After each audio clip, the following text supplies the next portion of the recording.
নমস্কার বন্ধুরা, ডলির রান্নাবান্না থেকে আপনাদের স্বাগত জানাই। ধনে পাতা, এই যে ধনে পাতা আমরা অনেকভাবেই খাই, তরকারিতে দিই, ধনে পাতা বাটা করে খাই, ধনে পাতার বড়া, আরও অনেক অনেক কিছু। তো আজকে আমি দেখাবো ধনে পাতাই বাটা। তো ধনে পাতা বাটা তোমরা অনেকে অনেকভাবেই খাও, কাঁচা বেটে লেবুর রস, কাঁচা লঙ্কা, রসুন বাটা, কিন্তু আমি একটু কাঁচা নয়, রান্না করেই দেখাবো বাটাটা।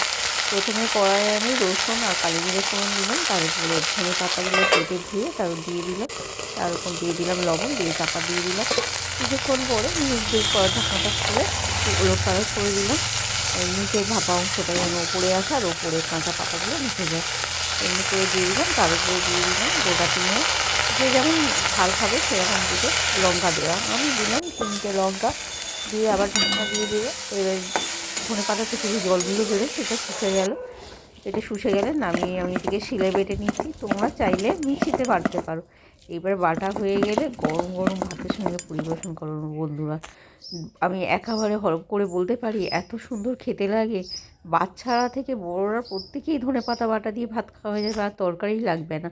একবার হলেও তোমরা বাড়িতে কিন্তু চেষ্টা করো,